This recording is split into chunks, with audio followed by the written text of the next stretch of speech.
Bringing people and communities together on seclosounds.org. Your listening station.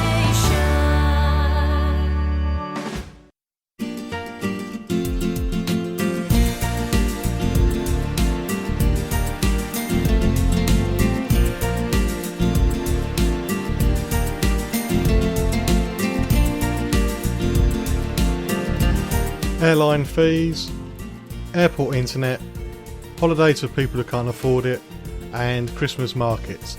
That's all coming up on the John Guinn Travel Show on seclosounds.org. Hello and welcome to the John Guinn Travel Show on seclosounds.org. It's a real picker mix of a show this week on the Travel Show. In a moment I'll be talking about airline fees and trying to do your best to reduce them by using airport internet facilities.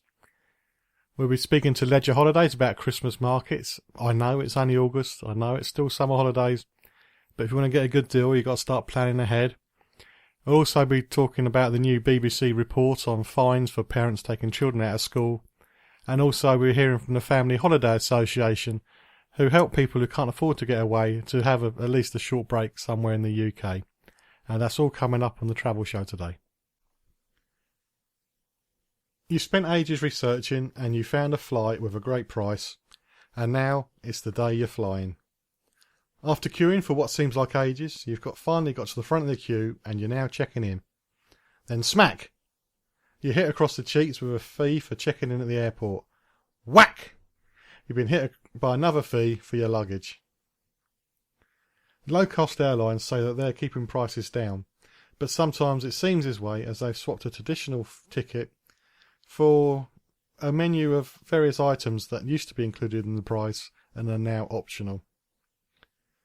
Recently I met a couple at Luton Airport who had the surprise gift from their airline of an extra £151 in fees.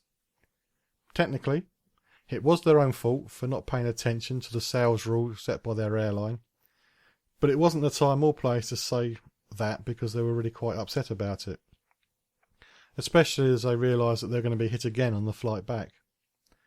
The reason is they were staying in a remote cabin with no internet, so they couldn't check in online before coming back. They're going to have to go through the whole procedure again. So I offered the only advice I could, which was suggest that they find a business centre at the destination airport before they left for the cabin, and then they can get back to the airport in time to use the business centre to check in online, sort the luggage out, and it'd be a lot less than paying the airline. So the airline's saying they're keeping prices down and they're good for the customer. But all these stories about airport fees, I've yet to come across a story where the check-in staff suggests that the passenger uses the airport's internet booth or kiosk to actually print out the ticket and save a lot of money. But no, they just sit there and ask for the credit card details. To be fair, Ryanair, who are traditionally knocked for their pricing, have brought down the price of a boarding card, so they are beginning to become more customer focused. But what are the fines that catch passengers out? Well, let's start with Whizz Air. A baggage fee at the airport per flight, per passenger, per bag is £51. And at the airport means check-in and at the gate, so you might forget to check in and go through security instead of your luggage. You'd be surprised how many people do this. They get to the airport through security and just don't check in, and then they ask them to go back through security to go to the check-in desk to check in their bag. And in most cases they can't do that, but of course they can check it at the gate. If your hand luggage is too large, then it's another £30. And the airport check-in fee for Whizz Air per flight per passenger is £25. And now for Ryanair. If you haven't got your boarding card, it's only £15 now to have that printed.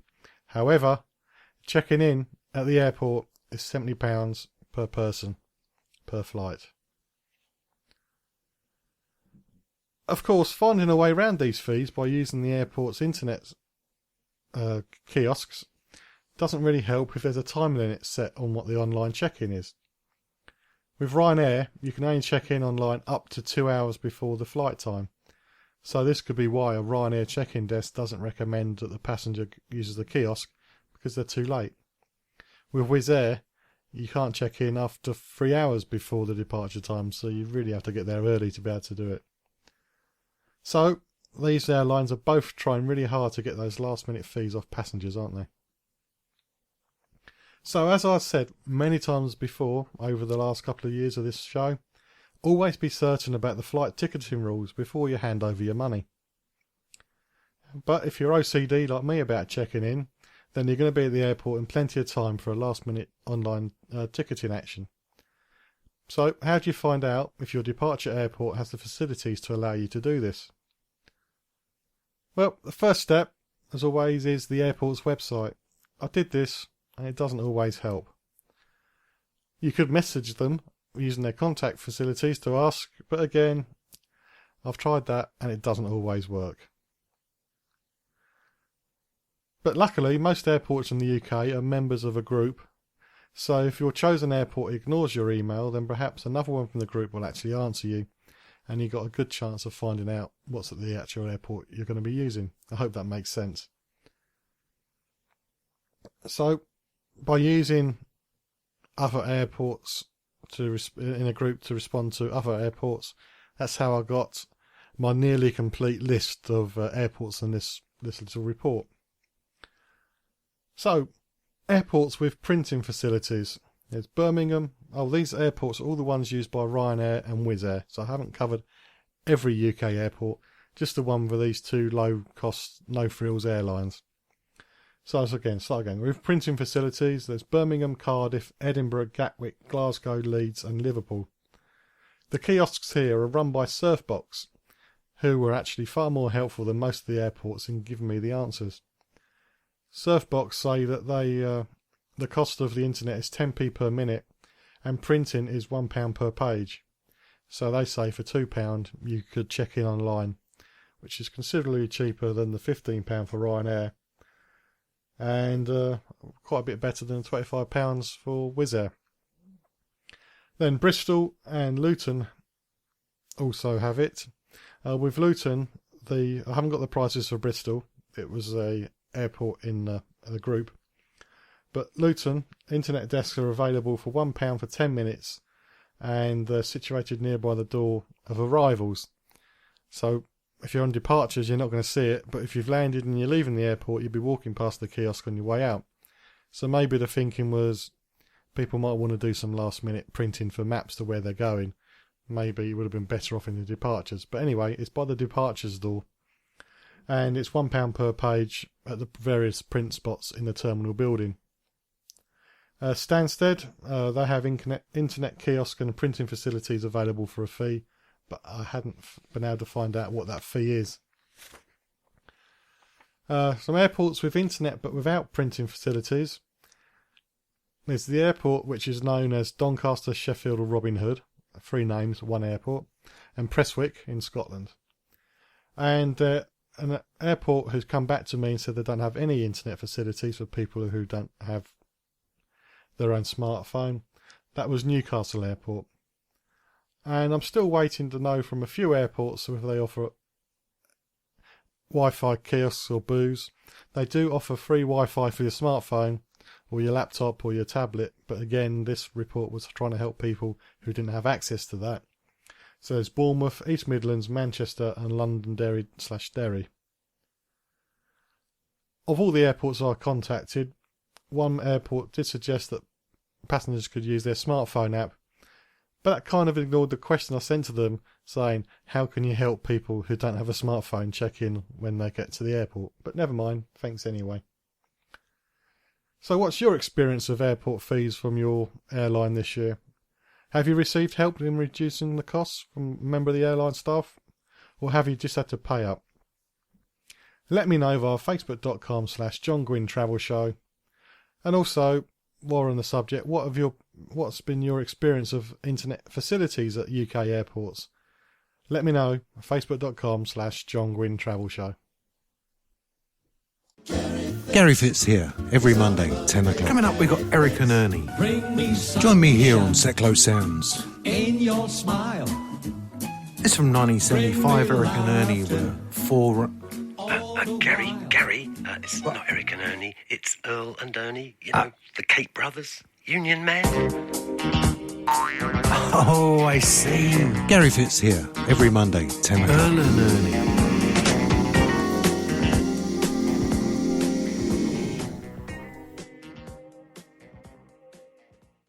You're listening to the John Guinn Travel Show on seclosounds.org.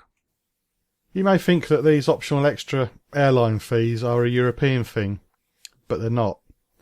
Budget/low cost/no frills airlines around the world have fees that would make a lawyer blush. Here are a few that were recently listed in an ABC news story. Number 1. The $100 carry-on fee. Spirit Airlines charges $100, which is about £60, each way for a carry-on bag if you don't pay for it until you get to the gate. You can book it online for £18, or if you book it when you get into the check-in desk, it's £21. There's the $200 change fee. Most flight tickets have a heavy change fee. American, Delta and US Airways charges around about £120 for a change per ticket. This change can be for changing the day, the time, or even correcting a misspelt name. To be honest, I don't know why the Americans for this story are getting that upset about it. Over here in the UK, Virgin Atlantic charges £100 for any price increase in the cost of the ticket. In some cases, the changes may even mean paying extra for the ticket, as the flight is more expensive on the new day you want to go to than when you originally booked. Or maybe the price has gone up and all the cheap seats you bought months ago have now gone. You've got to get to the next more expensive range. So can you imagine spelling the name incorrectly and being charged £150 to change the name, and then being told you need to pay an extra £80 as the ticket's now more expensive today? So, to get around this, consider refundable tickets. If you're unsure about your dates you want to fly on and they may not work out for you, then either wait until you're 100% certain what days you want to fly, or buy a refundable ticket, but it won't be cheap.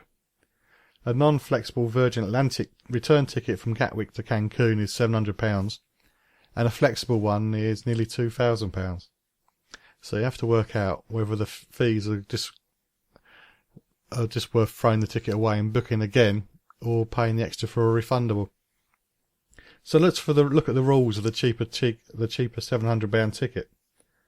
It says here the changes at any time charge £100. Note, before departure on the outbound journey for changes made prior to the departure of the scheduled flight, reprice using current fares. After departure of the outbound journey for changes made prior to the departure of the scheduled flight, reprice using fares in effect at the time of the original ticket issue. Need another breath now. No-show. The changes made after the departure of the original scheduled ticket charge £150 and reprice using the current or historical fares as above. Infants, no penalty. Reprice as above. Children, no discounts as apply as per adult. Waiver. Death, illness of a passenger or immediate family member as evidenced, I spelled evidence wrong, which is very bad, by a death or hospital certificate. Keep the original fare and rebook as required. Upgrades. Prior to the departure of the original scheduled flight may be upgraded to a higher cabin without penalty. Another breath.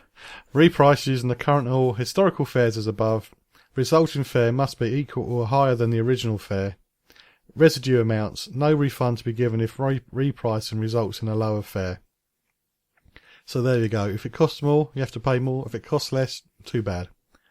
Multiple changes. Apply the highest charge for all fare components within a pricing unit regardless of whether that fare component has changed. Cancellations at any time. Ticket is non-refundable. So go on, be honest. How many of you read all this before you give your credit card details out when you read a flight?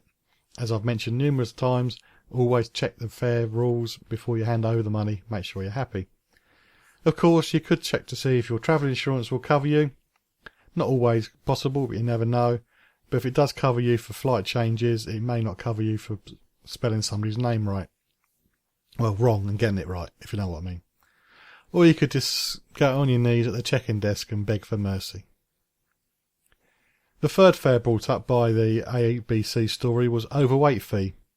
And to be honest, I've actually been caught out on this one before, as when I was on a tourist board trip to the Cayman Islands, I know it's a tough life. I brought back too much information to share with my clients, and I took me over the weight limit.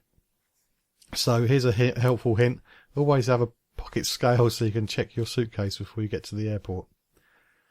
But if you think it costs you too much to get your suitcase on the airplane in the first place a high, you wait until you go over your weight limit. If on Delta in America, if you take a £71 suitcase, that's weight, not cost, you have to pay £120 each way on top of the checked-in fee. And sometimes on an international flight, United charges overweight fees as high as £240. There was an American travel expert who's on a lot of American TV programs and in the papers, and he got caught out by EasyJet with his luggage fees. He saw that he could take a few cases, pay extra for extra cases on the EasyJet flight.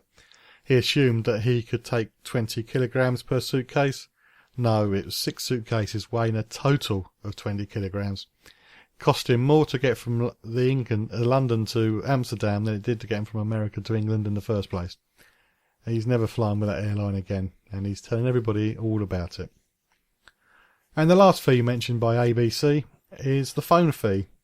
No, that's not a fee for using your phone on the flight, but a fee for talking to somebody. Do you need to talk to somebody, get something sorted on your flight ticket, but you're away from a computer? Or perhaps you just can't figure out the website? Well then, it's extra for you, my travelling friend. And this is on top of the price of the call and the time it takes to the front of the queue. According to ABC, airlines are charging up to $25 just for somebody on the end of a phone to do something for you.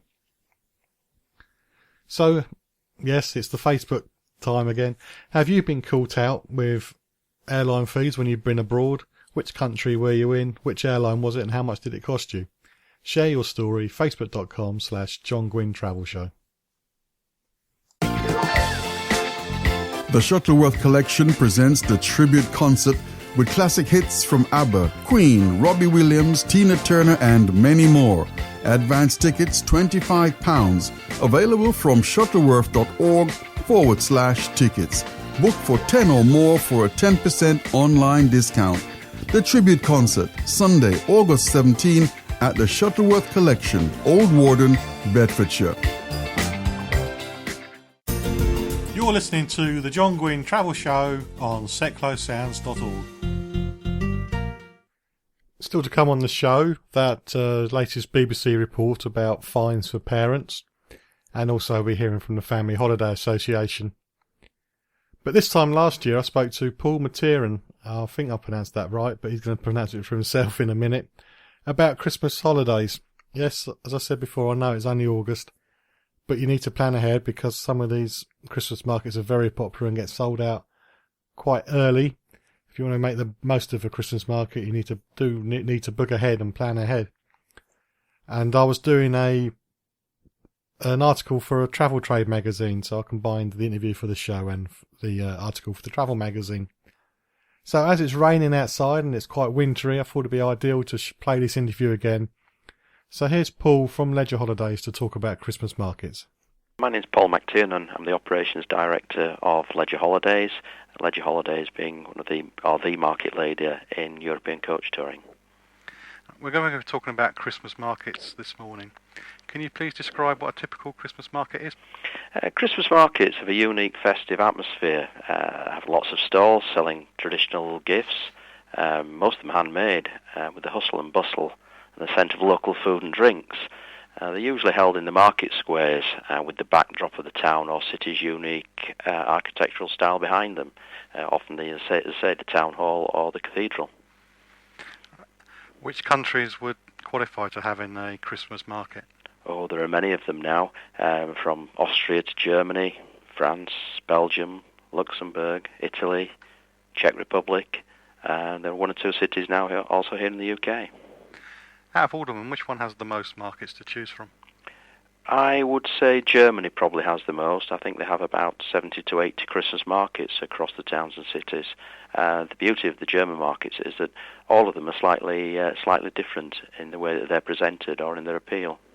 Okay. Which German city has the most popular market out of all that lot? Dortmund and Cologne are probably the largest. Cologne also has the interest of a floating market on the Rhine, and it also plays host to the largest Christmas tree in the Rhineland. Being German, some people might have trouble pronouncing the names. Do you have any tips for people? It does depend on the market and which one you're struggling with. If in doubt, you can always check on the internet to look at the pronunciation. But if you go on one of our tours, then your onboard crew will be able to help you with the pronunciation and local knowledge and tips of where to go and where not to go. That's handy. People who listen to my show know I always manage to mess up one or two words, mainly English ones, unfortunately. In terms of food and drink, what are the must-buys at a German market? Well, I think that probably the best known is the mulled wine, which is also locally known as Glühwein. Stollen, which is a rich German fruit and nut loaf, gingerbread, hot roasted nuts, waffles, and of course, if you are in Germany, bratwurst. But unique festive gifts such as hand-painted baubles, candles, jewellery, knitwear, and much more are nice keepsakes to bring back from those places. We've already mentioned about pronouncing the names of the markets. I've recently been in Italy and I don't speak any Italian, so I struggled a little bit.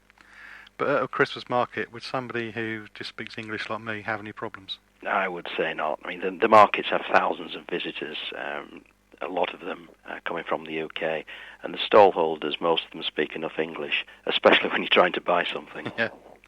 Oh, that's handy. I'm quite well versed in pointing. Yeah. If you have children, which markets would they enjoy the most? I think Nuremberg would be perfect as a host as a host of the children's Christmas market. It has an old-fashioned carousel, Ferris wheel, steam train, a lot of things that younger children that appeals to younger children. It also has a nativity scene trail which runs between the two markets. And on the other end of the scale, if it's a romantic trip, which is the best location if you want a little bit of romance? I would say we have a tour that goes to Brussels and Bruges. That would be perfect. I mean, Brussels is a very cosmopolitan city, brought to life with local musicians, painters, jugglers, whereas Bruges is a beautiful medieval town with cobbled streets and a network of canals. It's perfect for those romantics amongst us who like to wander around. Plus, with a stay in a five-star hotel, you know, what more could you really want? Yeah, that's true. What about you? Do you have a particular favourite? I have a couple, but I guess my real favourite will have to be the one that we go to on our Falkenberg tour. The markets there are unique. They're set in the Gemeente caves that were excavated in the town in the Roman times. The illuminations and decorations in the grottos create a wonderful atmosphere. They really are something different. And we mentioned you work for Ledger and you offer tours to Christmas markets. Which is the most popular one that Ledger do? Good question. I would say probably Cologne. It offers 7 Christmas markets, nativity scene displays, huge ice rink. It offers great value, starting from only £169 for a 3-day break. If you want to go there for a little bit longer, a 4-day break starts from £209. And the beauty of Cologne is it's such a large city, but there's a fantastic Altstadt, Old Town, to go out as well once you've done the markets.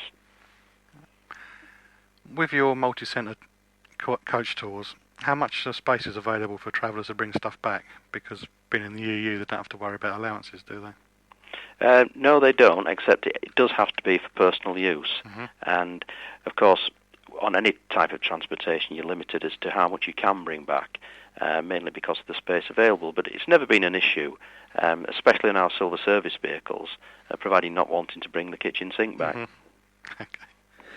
Some might assume that these coach tours are for pensioners. Is that the case? I would say not. I mean, we appeal to, especially Christmas markets, a real broad range of customers, from couples, mothers, daughters, groups of friends. It's a great time of the year to go away for a short break, but it's also a good time for people to get together, and there's nothing better than going in a small group. No. It does sound a lot of fun. But how do listeners find out more about your trips? Most of our European Christmas market tours run from November to December.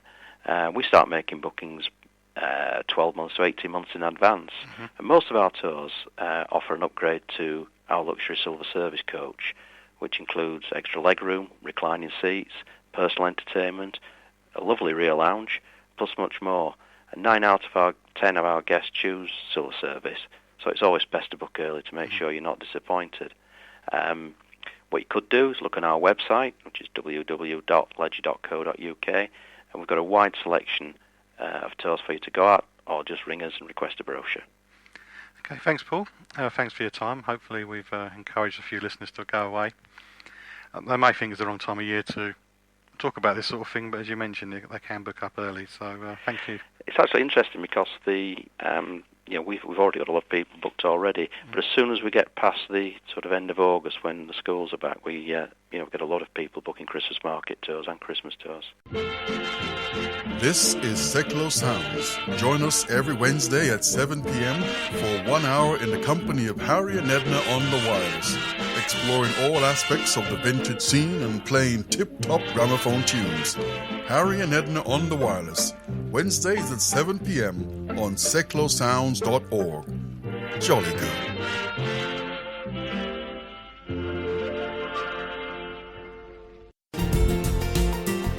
You can contact us or just keep up to date with travel news at facebook.com/John Guinn Travel Show.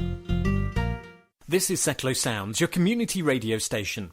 If you'd like to volunteer some of your time and skills with Seklo Sounds, send an email to volunteers@seklosounds.org and let us know how you would like to be involved. MK Flyers Online, the fast and simple way to find any kind of business or service locally. Find us at mkflyersonline.co.uk or download the MK Flyers mobile app from your app store. MK Flyers Online proudly supports Seklo Sounds, community radio for Milton Keynes. The John Guinn Travel Show. Checking it out before you check in on seklosounds.org. There's just the one news story on the travel show this week.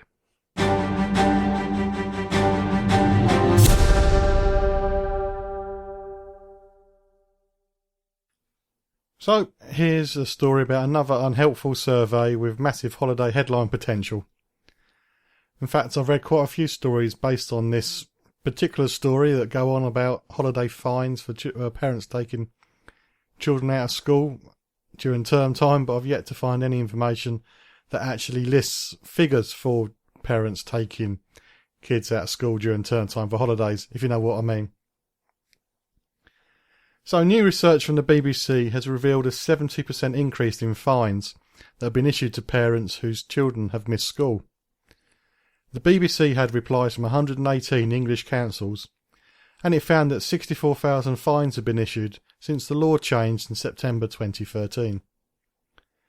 These figures do include fines for truancy or poor attention records, and the original BBC article which I found assumed, maybe correctly, maybe incorrectly, that the majority of these fines were for taking a holiday during term time, a practice which the government has determined to crack down on since the start of this last academic year. The new regulations has meant that school heads can no longer grant 10 days holidays in special circumstances, but they can still allow extended leave for more than 10 days in exceptional circumstances. I have contacted one local authority who actually didn't respond to this report about families with parents in armed forces because, well, they really don't have any choice about when they take their holidays. It's hardly fair to penalise somebody when they just say they have to work to a rigid timetable or a tour of duty. But anyway, this particular local authority said that they would be looked on favourably. Don't tell the police, because the Police Federation wants special treatment for police officers too. But it did make me wonder about schools near military bases. Sometimes they must have half-full classrooms. Well, back to the BBC report. The results show that English parents were issued with 63,837 fines. This was nearly double the 37,650 fines issued the previous academic year. From those that replied to the BBC, the penalty kings were Lancashire, which had the biggest increase in fines at 176%, which meant 3,106 cases. I've since learnt that each parent is a separate case, so if mum and dad still live together, that's 2 fines. So maybe there's not 3,106 families taking their kids out, maybe it's only 1,500, but that's me wandering a little bit. The top 3 for numbers of fines was completed by Kent with 2,937, which is an increase of 3%, and Leicester with 2,728, and Leicester's figures near enough matched last year's. There wasn't a north-south divide when it comes to fines, as increases were seen across England. If you're a parent, you may want to consider moving away from West Sussex, where 2,403 fines, which represented a 146% increase, or maybe up North Doncaster, which saw 1,464 fines, which was quite a huge 132% increase. Predictably, when this ban was brought in by the government, it was opposed by parents, with hundreds of thousands signing petitions against these new rules, and calling for the government to take action against holiday companies who raised the price at peak times. So parents are fined 60% per parent, as I mentioned, per child per period of absence, which rises to £120 if not paid within 21 days. As a solution, schools may be free to choose their own term times in the future, but that may mean that parents could have children in 2 different schools with 2 different dates, so it might cause more problems. There really isn't an easy solution, but personally I like holidaying during term time because I don't want to be surrounded by other people's children when I'm travelling. I like the peace and quiet. The BBC did contact all 152 councils in England, but perhaps the 34 that didn't respond were on holiday. What are your thoughts about this rule? Have you been caught up in it? Have you been fined? If you have, please, if you feel like you want to, please share your story with us at facebook.com/John Guinn Travel Show. Or maybe you're happy that children can't travel in term time because it means peace and quiet when you go on your holiday. Again, facebook.com/John Guinn Travel Show. Happy Radio. Hi, this is Russell Hearn. Join me Fridays at 12 for a little pick-me-up. I'll be playing the music that stirs those warm memories and takes you to a special time and place. And Millie's here with her choice of fun apps for your phone too. So for a lighter look at life and some songs you'll never forget, tune in to seclosounds.org for some Happy Radio.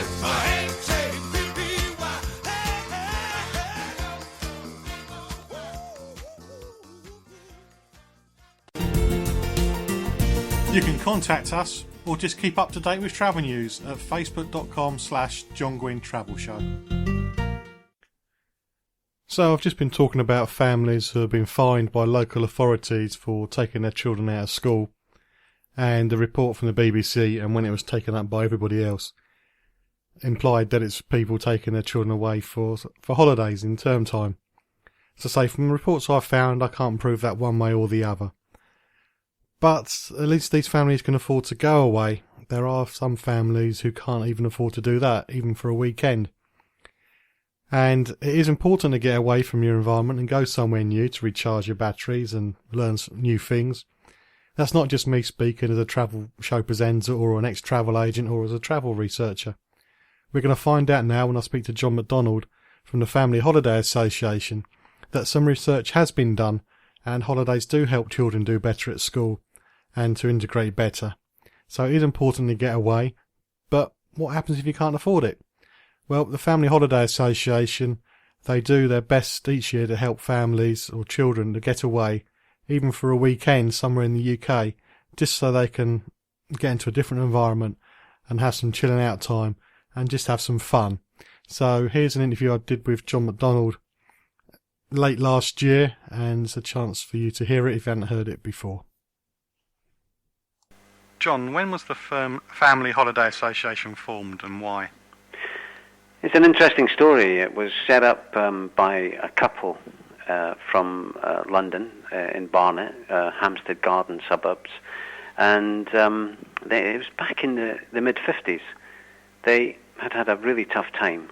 They'd lost a daughter through ill health, and Pat and Joan Lawrence.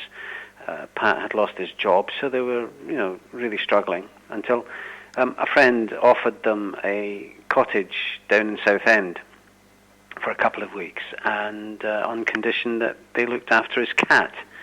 So back in 1955, they went and had a couple of weeks break down at the seaside, and came back feeling that they were much better able to cope and had really benefited from the break. And they decided that at some point they would try and help other families experience the same benefits, families who couldn't manage to get even the simplest of breaks. And 20 years later, in the mid-70s, they set up a small charity, the Family Holiday Association, and started raising money to help local Barnet families to get a break. And it's really grown from there to the point where we help over 2,000 families every year from across the UK get simple breaks at the British seaside. Pat Lawrence unfortunately passed away 3 or 4 years ago, but his wife, Joan, is now 92 and is still part of the North London Friends of the Family Holiday Association and still raising money for the charity, which is stunning, isn't it? It is, yes. Do you know how many families you've helped since the beginning? It's a rough estimate. It must. Well, we reckon we've helped about 150,000 people. So it's over the nearly 40 years. Of course, we've grown to 2,000. We haven't helped 2,000 families every year. So it must be in the region about 30,000 families. And 30,000 families who otherwise wouldn't have got a break, wouldn't have the memories that we have. 30,000 families sounds a great deal, but in fact, that's a tiny number compared to the number of families who are affected by this issue. Government statistics tell us that nearly one in 3 families is unable to take and afford a 1-week break away from home. And there's something like 2.2 million children live in families where they don't even get a day at the seaside. 1 in 3, that sounds an awful lot, doesn't it? You don't realise it was that big a problem. It's huge. 1 in 3 families with dependent children, and it adds up to about 7 million people in the UK. How does it work? The charity takes referrals from social workers, health visitors, doctors, teachers, other charities like Barnardo's and NSPCC. They refer families to us who they feel could definitely do with a break, and they only have to fit into fairly simple criteria for us, and we'll help them with a break. The real idea of having people like a local health visitor or a school or an organisation like NSPCC referring families to us means that the family also has a local support in terms of preparing for a holiday. You and I probably take holidays for granted, and we know exactly what we need to do. We've got the suitcases, we've got the flip-flops, but many families who haven't experienced travel, haven't experienced going on holiday, need help in getting ready for the break and being able to take advantage of what the break can offer them. So it's much more than just giving them the tickets. Well, we've learned a great deal about how we help families over the years, and I think we're quite a sophisticated organisation in providing support. But the support primarily comes from the local contact, and we'll help them decide what type of break it is.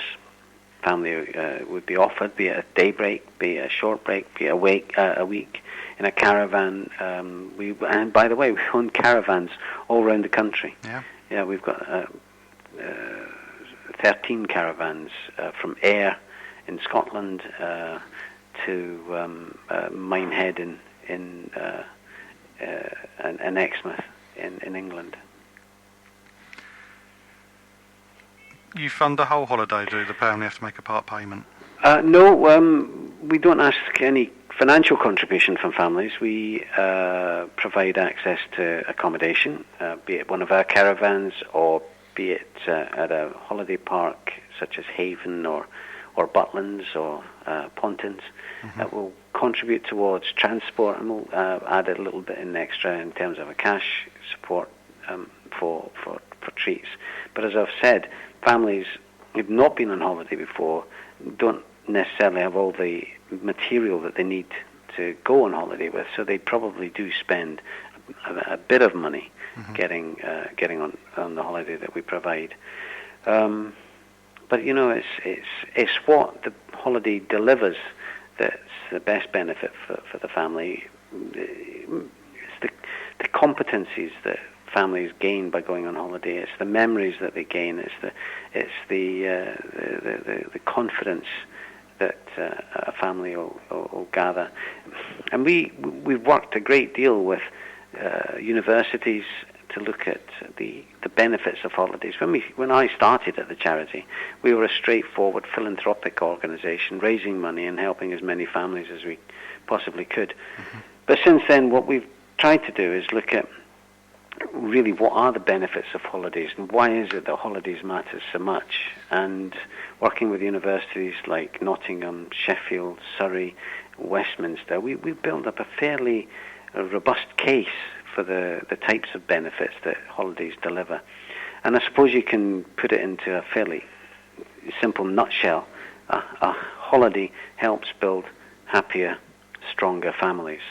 And that's great for the children, it's great for the parents, it's great for the family unit, but it also has an impact surely on community as well. And in fact, we work a great deal with schools, and they're an excellent community in which you can see the benefits of children who've previously been excluded from holidays, being helped to access a holiday, those children becoming better pupils, the parents of those children who previously may have been slightly hostile, possibly, to the school, becoming allies of the school. And as we all know, one of the key issues in classrooms is low-level disruption, and all the schools that we work with have found that helping families access a simple break in conjunction with the school makes a real difference to the school community. So holidays matter to families, but they matter to the impacts of a holiday. Can have an impact on not just them, but on everybody. You're listening to the John Guinn Travel Show on seclosounds.org. Seclo Sounds exists to bring people and communities together to celebrate all that's best about the city of Milton Keynes. We produce a variety of music and speech programmes, and you've heard some of the promos in this show, and we're produced by local people and run by over 60 volunteers. However, there's always room for more, so if you have a programme idea or a skill that you want to offer, please send us an email to volunteers@seclosounds.org. And of course, as we're all volunteers, we can't operate without the help from our partners, and one such partner is Interaction. Seclo Sounds is based at the old rectory, which is the home of Interaction MK. They've been bringing arts to life in Milton Keynes for over 35 years. They use the arts to improve the life chances of disabled people and others in challenging circumstances through shared curated activity. Their programs help participants to develop creative, personal and social skills. To find out more, please visit them at www.interactionmk.org.uk. The Shuttleworth Collection, Old Warden, Bedfordshire, invites you to the Flying Proms Air Show on Saturday, 16th of August. Gates open at midday. Advance price £32, with groups of 10 or more qualifying for a 10% discount. Book online now at shuttleworth.org/tickets. Then join us for this most spectacular event, featuring 2 Lancasters in full display to a backdrop of classical music performed by the National Symphony Orchestra, followed by the grand finale firework display with flying illuminated models. The Flying Proms Air Show, Saturday, 16th of August at the Shuttleworth Collection, Old Warden, Bedfordshire. You're listening to the John Guinn Travel Show on seclosounds.org. I'm still speaking to John MacDonald from the Family Holiday Association. We've just covered the history and how the association helped families. And now we're going to move on to the problem of school holidays taken during school holiday time with the increased costs, and also how the association raises their money. You mentioned schools there. How big a problem is the increased cost of holidays during the school holidays? Well, yes, the cost of school holiday breaks at peak time are incredibly high, aren't they? I think everybody understands that. But, the families we deal with are banned from holidays at any time because of cost. Yeah. But the point you're making is that because of supply and demand, holidays in school holiday time are very expensive. But in England, the Department for Education has just rewritten the regulations about access to breaks during term time. And it's putting a great deal of pressure on families not to take children out of school during term time. Well, of course it's important that children go to school and learn, but it's equally important to understand that education doesn't end in the classroom. Education can be gained by life experiences, and one of the best life experiences you can have is a break. And those families that can't possibly afford the peak time holiday can only really look to get a break during the term time. And the schools certainly we deal with understand the benefits that accrue to the family and to the school. And I think we've got a bit of an argument on our hands with some schools who are more interested in ticking boxes and banning the idea of people taking children out of school during term time altogether. Do you have any other suggestions about term times? Do you think Well, should be more flexible? not to knock the Department for Education completely. They're giving schools greater freedom to pick and choose when the school holidays are, and I think we'll see in the future more spread of school holidays, so that they gave a great example of seaside towns. The schools there deciding to spread their holidays a bit wider, precisely because it's a seaside town and parents are working during the peak holiday period, and it's much easier for them to take their children on holiday slightly outside the peak holiday period because they couldn't do it otherwise. So schools are responding to local conditions, which now they have the power to do so. So I think that's really important. But if you look at it, if you look at families who are struggling to get a holiday, and they want to take the children during the peak time, by forcing everybody to take their holidays at that time, there's only one consequence, and the consequence is an further increase in peak time holiday costs. Yep. If a major tour operator was to reduce the peak prices by spreading it out over the year, do you think they would win out in the long term, or is it just too big a step for them to take? Well, I'm not here to defend the big holiday companies, but I don't hear of any major companies or any companies making any great profits at the moment. In fact, they're struggling to control their losses. And as you know, travel agents are going out of business up and down the country. It's not because people are ripping families off. It's because there's a simple, straightforward formula. They've got so much they've got to sell, and so much they've got to earn. And if people are coming to them and asking for holidays at a particular time, they'll sell them at a price that allows them to make or aim to make a bit of a profit. Nobody is coming to them to buy low season holidays. They're all coming to get the holidays during when the sun's shining. Okay, moving on. How do you get your funding, and who are your partners? The most of our money comes from three main directions.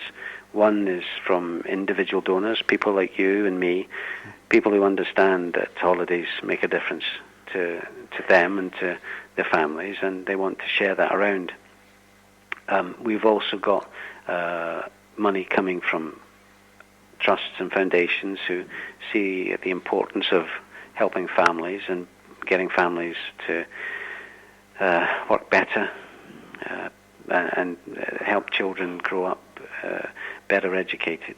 And the third area is we're very lucky because we are involved in promoting the idea that holidays matter, that people, customers of travel companies and staff in travel companies do go out of their way to help us either by raising money by collecting on airlines like Thomson Airways, collect money on their airlines, holidaymakers coming back from their holiday, or from staff running in the London Marathon and raising sponsorship for us.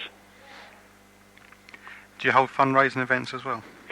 Well, we'd certainly have lots of people running in marathons and the Great North Run, and we tend to let and encourage people and support people to do their own fundraising events. But one interesting one that we've got at the moment that we're supporting is William Redaway and his horse Strider set out earlier this year to travel on horseback to the four corners of England, visiting 30 cathedrals on the way. And the ride round England has gained a great deal of publicity, and they've even allowed William and Strider to actually ride up into the cathedrals. Lincoln Cathedral in the summer, they opened up the massive oak doors of the cathedral and allowed the horse right into the middle of the cathedral. Yeah. It's stunning. So we want people to help us. We need their help. We need money to help even more families. And we welcome and support people who will go out of their way to do that. On a slightly lighter note, or perhaps it's slightly lighter, you was at the World Travel Market and a spade went missing. Did it ever turn up? The World Travel Market is one of the biggest travel shows that is held, and we were very lucky to get access to a stand there. You may know the online travel news company Travel Mall. Yes. Very popular for the travel industry, and they allowed us to share their stand, and we had a little display there of buckets and spades, and one of our spades went missing, and you wouldn't imagine that would be something attractive unless there was a child who happened to be walking around with a dad or mum who was a travel agent, and they picked it up. So we made a bit of a little story out of it in the travel trade and demanded that even if it was the cost of a ransom, that we get our spade back. But it's not shown up. Oh dear. It might turn up on somebody's beach somewhere. Keep a lookout for it. It's very obvious. It's yellow. I'll keep an eye out for it. What's the association's goals for 2014? Like all charities, what we want to do is to continue our work and continue helping families. And we aim to help, again, well over 2,000 families in 2014 get a break at the British seaside. But what we also want to do is to emphasize to everybody that holidays really do matter, and that it's not a luxury.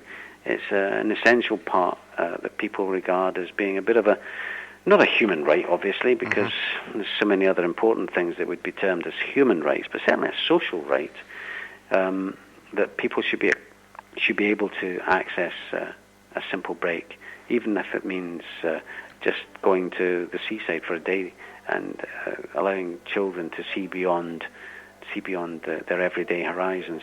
You know, we took a chief executive of a travel company to see a school where we were working, and this chief exec was quite prepared for these children never to have been to Mallorca, never to have been on a plane. But the school we took him to was in Hackney in the East End of London, and what shocked him was that these children had never seen the River Thames. Wow. And he said, well, is it surprising that we have social problems when children live with such restricted horizons? That's why you were talking. I was thinking about when I went out holidays when I was a kid. It was probably the only time I spent time with my dad. And then I was thinking about all the experiences I had, like going into the rock pools looking for crabs and whatever. So it is very important, and you do have a lot of good memories from it. How can we find out more about the association? The charity's got a pretty comprehensive website at familyholidayAssociation.org.uk, and we've got all the information there that people might want to find. And if people want to contact us regarding holidays, please remember that it's only through referral agents that we take applications, and that if they want to help us raise money, they're even more welcome. Okay. Thank you for your time. It's a pleasure. Best of luck. Thanks. Well, that's the end of another travel show. I would like to hear from you if you have any information about how you've been dealt with by airlines when it comes to fees for checking in, excess luggage, making changes on your tickets. Maybe you've got away with it and you've had really good service. Share the names of the airlines that have helped you out. Facebook.com/John Guinn Travel Show. Likewise, if you've been caught out by these fines, increasing fines for taking children out of school holidays, or maybe you think having children banned from travelling when you want to travel is a good idea, Facebook.com/John Guinn Travel Show. If you want to know more about the Family Association, Holiday Association, then visit their website and you might be able to raise money for them. I think it's a really good cause when I'm doing public speaking. Any fees I get will be going towards that, because holidays are important, as John from the association mentioned earlier. But I hope you can join me next time on the John Guinn Travel Show on setclosesounds.org, where every week I'll be checking it out before you check in.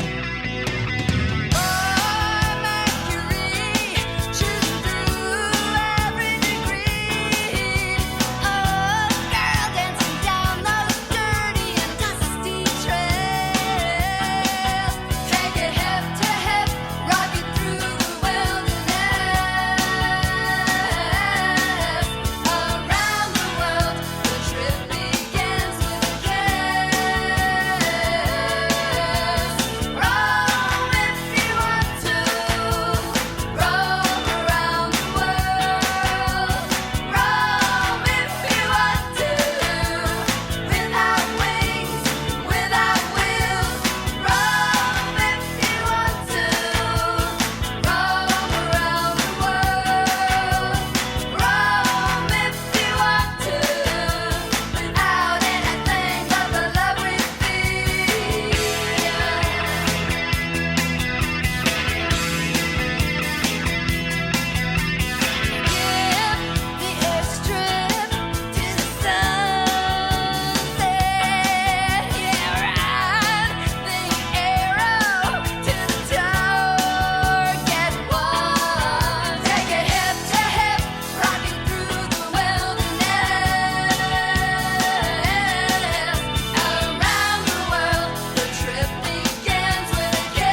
MK Pulse proudly sponsors Seclo Sounds. MK Pulse is Milton Keynes' local magazine, bringing helpful information on food, health, fashion, money, travel, culture, and much more to 66,000 readers every month. Plus news, views, and what's on from around the city. If it's happening in Milton Keynes, it's in MK Pulse, and it's available online at www.mkpulse.co.uk. MK Pulse and Seclo Sounds, the heart and soul of the city.